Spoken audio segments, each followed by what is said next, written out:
మన విశాఖపట్నం నగరంలో విశాఖ ఉత్సవ్ రేపటి నుంచి అంటే 24వ తారీఖు నుంచి 31వ తారీఖు దాకా పెద్ద ఎత్తున జరగబోతున్నది. ఈ కార్యక్రమాల అన్నీ కూడా గౌరవ ముఖ్యమంత్రి వారు ఒక ఆదేశాల మేరకు ఏపీ టూరిజం డిపార్ట్మెంట్ వారు సహకారంతో మనము జిల్లాలో ఏర్పాటు చేయడం జరుగుతున్నది.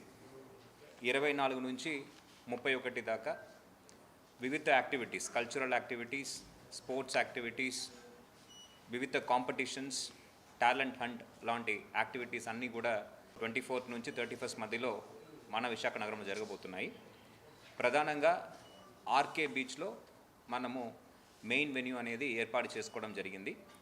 ఆర్కే బీచ్లో కాళీమాత టెంపుల్ ఆపోజిట్లో మన మెయిన్ ఎంటర్టైన్మెంట్ స్టేజ్ అనేది నిర్వహిస్తూ అక్కడ రోజు సాయంత్రం 6 గంటల నుంచి 10 గంటల దాకా సాంస్కృతిక కార్యక్రమాలు జరపడం జరుగుతుంది. దాంతో పాటు మనకు అడిషనల్గా లోకల్ కళాకారులకు అవకాశం ఇచ్చే విధంగా అడిషనల్ వేదిక ఒకటి ఏర్పాటు చేసుకొని నోవోటల్ ఎదురుగా గోకుల్ పార్క్లో ఆ స్టేజ్లో రోజు సాయంత్రం 5 నుంచి 7:30 దాకా యాక్టివిటీస్ అనేది కొనసాగించడం జరుగుతుంది. మెయిన్ స్టేజ్ ఏదైతే ఆర్కే బీచ్లో మనం ఏర్పాటు చేస్తున్నామో ఆపోజిట్ కాళీమాత టెంపుల్, అక్కడ ప్రతిరోజు కూడా రేపటి నుంచి కార్యక్రమాలు జరుగుతాయి. రేపటి కార్యక్రమంలో గౌరవ ఇన్ఛార్జ్ మంత్రివర్యులు, టూరిజం శాఖ మంత్రివర్యులు ఆధ్వర్యంలో ఈ కార్యక్రమాలన్నీ కూడా జరుగుతుంది. రేపటి కార్యక్రమంలో సింగర్ సునీత గారి యొక్క లైవ్ కాన్సర్ట్ కూడా జరగబోతుంది. ప్యారలల్గా మనము నిర్వహిస్తున్న ఈ అడిషనల్ స్టేజ్ అండ్ ఈవెంట్ ఏదైతే 5 నుంచి 7:30 దాకా మనం ఏర్పాటు చేసుకుంటున్నామో ఆ కార్యక్రమాలు అన్నీ కూడా 25వ తారీఖు ఎల్లుండి నుంచి ప్రారంభమై 31వ తారీఖు దాకా నిర్వహించడం జరుగుతుంది. గౌరవ ముఖ్యమంత్రి వర్యులు మరియు ప్రతినిధుల యొక్క ఆదేశాల మేరకు స్థానిక కళాకారులకు అవకాశం ఇచ్చే విధంగా ఈ వేదిక అనేది ఏర్పాటు చేయడం జరిగింది. దీంతో పాటు మెయిన్ ఈవెంట్లో కూడా వాళ్ళు పార్టిసిపేట్ చేసే విధంగా కూడా అవకాశాలు కల్పించడం జరుగుతుంది. ఈ ఎంటర్టైన్మెంట్ జోనే కాకుండా ఫుడ్ స్టాల్స్ కూడా మనం ఏర్పాటు చేస్తున్నాము. ఫ్లీ మార్కెట్, అక్కడ లోకల్ కళాకారులు, హ్యాండిక్రాఫ్ట్స్ చేసేవాళ్ళు వాళ్ళు ఒక ఐటమ్స్ని డిస్ప్లే చేస్తూ మార్కెటింగ్ చేయడానికి కూడా మనం అవకాశం కల్పిస్తున్నాము. దీంతో పాటు అడ్వెంచర్ స్పోర్ట్స్ యాక్టివిటీస్ అన్నీ కూడా ప్రధానంగా రుషికొండ బీచ్లో మనం ఏర్పాటు చేస్తున్నాము. రుషికొండ బీచ్లో ప్రతిరోజు కూడా రేపటి నుంచి ఈ అడ్వెంచర్ యాక్టివిటీస్ అనేది మొదలవుతూ 31 దాకా మనం కొనసాగించడం జరుగుతుంది. రేపటి నుంచి హెలికాప్టర్ రైడ్స్, అదే విధంగా మన రెగ్యులర్ స్పీడ్ బోట్ రైడ్స్, దాంతోపాటు ఇతర పారామోటరింగ్ లాంటి యాక్టివిటీస్ అన్నీ కూడా ప్రారంభమవుతాయి. దాంట్లో కూడా ప్రజలు ఎక్కువ మంది వచ్చి పార్టిసిపేట్ చేసే విధంగా సదుపాయాలు కూడా ఏర్పాటు చేయడం జరుగుతుంది. రుషికొండ బీచ్లో దీంతో పాటు కయాకింగ్ లాంటి యాక్టివిటీస్ కూడా మనం ఏర్పాటు చేస్తున్నాం. కయాకింగ్ పోటీలు కూడా మనము నిర్వహించబోతున్నాము. తర్వాత భీమ్లీ బీచ్ వచ్చేటప్పటికి భీమ్లీ బీచ్లో మనము బోట్ రేసెస్ అని నిర్వహించబోతున్నాము ప్రధానంగా. దీంతో పాటు ఒక వేదిక అక్కడ కూడా ఏర్పాటు చేసుకొని లోకల్ స్థానిక కళాకారులకి అవకాశం ఇచ్చే విధంగా అక్కడ కూడా మనము యాక్టివిటీస్ చేయబోతున్నాము. దీంతో పాటు వివిధ ఏజ్ గ్రూప్స్, వివిధ వయసు ఉన్న వ్యక్తులు అందరూ పార్టిసిపేట్ చేసే విధంగా వాళ్ళకు తగ్గినట్టు మనము పోటీలు ఏర్పాటు చేస్తున్నాము. రంగోలీ కాంపిటీషన్ అనేది ఏయూ ఇంజనీరింగ్ గ్రౌండ్స్లో మనం ఏర్పాటు చేస్తున్నాము. రంగోలీ కాంపిటీషన్ 30వ తారీఖు జనవరి 30వ తారీఖు జరుగుతుంది.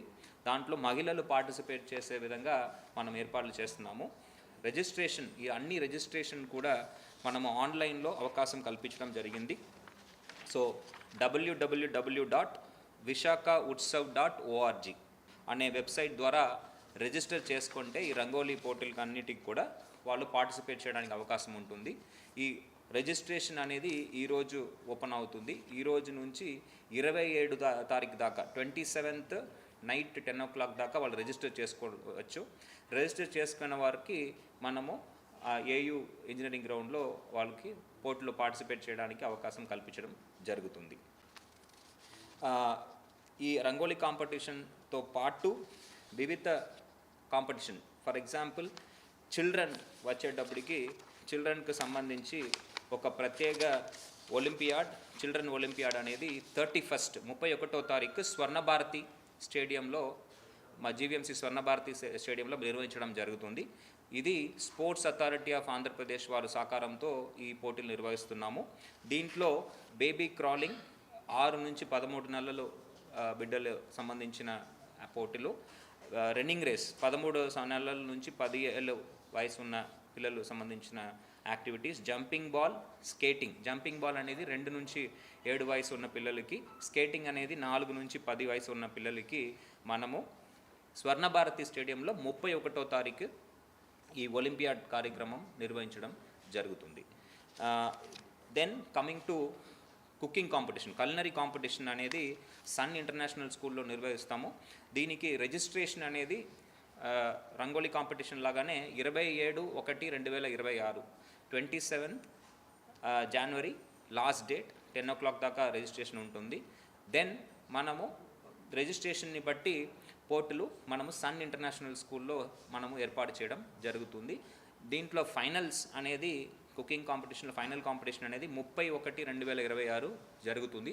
ఎక్కువ మంది రిజిస్టర్ అయ్యే పక్షంలో మనము ప్రిలిమినరీ రౌండ్స్ కూడా నిర్వహించాల్సిన వస్తుంది. దాన్ని బట్టి రిజిస్ట్రేషన్ చేసుకున్న వారికి సమాచారం అందించి వాళ్ళకి పోర్టులు నిర్వహించడం జరుగుతుంది. కమింగ్ టు స్పోర్ట్స్, దీంతో భాగంగా స్పోర్ట్స్ లీగ్ మనము coastal volleyball league, coastal kabaddi league, football league 3 నిర్వహిస్తున్నాము. ఈ 3 కూడా డిస్ట్రిక్ట్ స్పోర్ట్స్ అథారిటీ వారు సహకారంతో జిల్లాలో ఉన్న వివిధ ఈ స్పోర్ట్స్ సంబంధించిన క్లబ్స్, అసోసియేషన్స్ వాళ్ళని సమన్వయంతో మనము 27 నుంచి 29వ తారీఖు 27th to 29th ఇవి కూడా ఆర్కే బీచ్లోనే జరుగుతుంది. అక్కడ బీచ్ ప్రాంతంలో కోకో అరీనాకు పక్కన ఉన్న ఏరియాల్లో మనము ఇవి నిర్వహించడం జరుగుతుంది. దీనికి సంబంధించిన రిజిస్ట్రేషన్ అన్నీ కూడా డిస్ట్రిక్ట్ స్పోర్ట్స్ అథారిటీ వారు, డిస్ట్రిక్ట్ స్పోర్ట్స్ డెవలప్మెంట్ ఆఫీసర్ వారు కార్యాలయం పాండ్రంగాపురంలో ఉంది. అక్కడ వాళ్ళు అసోసియేషన్స్ ద్వారా వాళ్ళు మాత్రమే పార్టిసిపేట్ చేస్తారు. అసోసియేషన్స్ అండ్ క్లబ్స్ రిజిస్టర్ చేసుకోవాలి, వాళ్ళ టీమ్స్ దాంట్లో పార్టిసిపేట్ చేస్తారు. 27 నుంచి 29వ తారీఖు దాకా ఈ 3 కార్యక్రమాలు కూడా మనము బీచ్లో నిర్వహించడం జరుగుతుంది. ప్రధానంగా సాయంకాలం 4 నుంచి 7 దాకా ఈ కార్యక్రమాలు ఆర్కే బీచ్లో జరుగుతాయి. సో దీనితో పాటు ట్రెషర్ హంట్ కూడా హెరిటేజ్ సైట్స్, విశాఖపట్నంలో ఉన్న హెరిటేజ్ సైట్స్ మీద మనము ఒక ట్రెషర్ హంట్ ఇంటాక్ వారు సహకారంతో మనము నిర్వహిస్తున్నాము. ఈ ట్రెషర్ హంట్ కూడా డిఫరెంట్ కాలేజెస్, జిల్లాలో ఉన్న డిఫరెంట్ కాలేజెస్ నుంచి టీమ్స్ పార్టిసిపేట్స్ చేస్తాయి. దాదాపు 25 టీమ్స్ మనం అనుకుంటున్నాము. వాళ్ళ 25 టీమ్స్ కూడా మనము టాస్క్ ఇచ్చేసి డిఫరెంట్ హెరిటేజ్ లొకేషన్స్ని ఐడెంటిఫై చేసే విధంగా వాళ్ళకి క్లూస్ ఇచ్చి మనం ఐడెంటిఫై చేయడం జరుగుతుంది. దీని ద్వారా విశాఖలో ఉన్న అన్ని పురాతనమైన స్థలాలన్నీ కూడా బయట తీసుకురావడానికి ఒక అవకాశం ఉంటుంది. దీంతో పాటు మనము బోట్ రేసింగ్ కూడా భీమ్లీ బీచ్లో మనము మెకనైజ్డ్ బోట్ అండ్ అదేవిధంగా మాన్యువల్గా నడిపే బోట్ కూడా కాంపిటీషన్ మనం కండక్ట్ చేస్తాము. ఆ బోట్ సంబంధించిన కాంపిటీషన్ కూడా డిస్ట్రిక్ట్ స్పోర్ట్స్ అథారిటీ అదేవిధంగా జేడీ ఫిషరీస్ వాళ్ళు ఆధ్వర్యంలో లోకల్ ఫిషర్మ్యాన్స్తో మనము టీమ్స్ ఏర్పాటు చేసుకొని మన ప్రాంతంలో ఉన్న మత్స్యకారులకు అవకాశం కల్పిస్తూ ఈ కాంపిటీషన్ అనేది ఏర్పాటు చేయడం జరుగుతుంది. ఇది వివిధ పోటీలు మనం దీంట్లో మన విశాఖ ఉత్సవంలో భాగంగా నిర్వహిస్తున్న పోటీలని. ఇంతే కాకుండా నేను ముందు చెప్పినట్టు ఫుడ్ ఫెస్టివల్ లాగా ఒక వాతావరణం క్రియేట్ చేయడానికి దాదాపు 70 దాకా ఫుడ్ స్టాల్స్, దాంతోపాటు 15 నుంచి 20 దాకా ఈ ఫ్లీ మార్కెట్ షాప్స్ అని కూడా బోత్ గోకుల్ పార్క్ వైపు అదేవిధంగా ఆర్కే బీచ్ వైపు నిర్వహించడం జరుగుతుంది. సో దీని ద్వారా entertainment, culture, adventure, sports, food ఇవన్నీ కూడా వివిధ సెక్టార్, వివిధ డొమైన్స్లో మనము అవకాశాలు కల్పిస్తున్నాము. జిల్లాలో ఉన్న ఎకనామిక్ యాక్టివిటీని పెంచడానికి, స్థానికంగా ఉన్న వ్యాపారులు అదేవిధంగా కళాకారులకి అవకాశం కల్పించే విధంగా ఈ కార్యక్రమాలన్నీ మనము చేపడుతున్నాము. లోకల్ టాలెంట్ ప్రోత్సహించడానికి క్రౌన్ ఆఫ్ వైజాగ్ అనే కార్యక్రమం కూడా నిర్వహిస్తాము. దీనికి శ్రేయస్ మీడియా వాళ్ళు ప్రిలిమినరీ రౌండ్స్ అనేది నిర్వహించడం జరుగుతుంది. వాళ్ళు సెలెక్ట్ చేస్తున్న education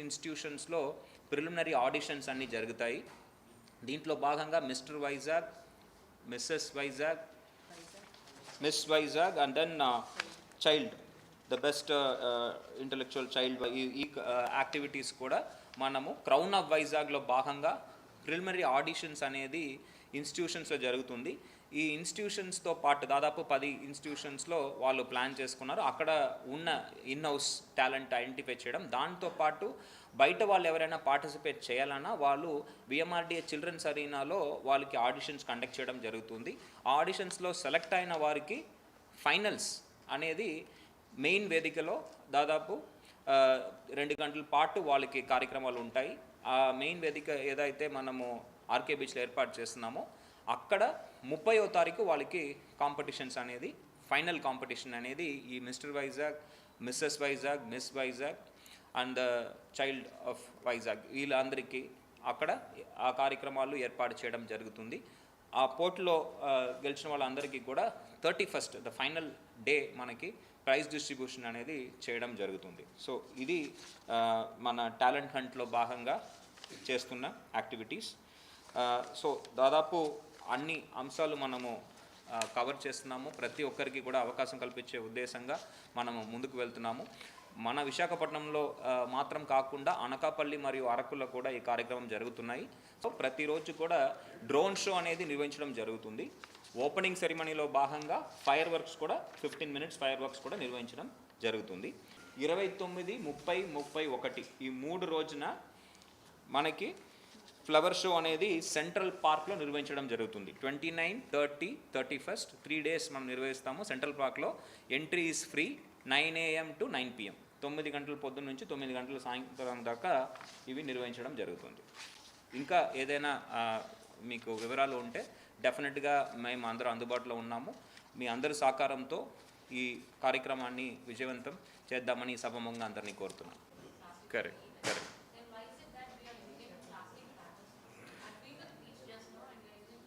We will, I was not aware of this. Thanks that you have brought it to our notice. I will immediately issue instructions to use non-plastic banners.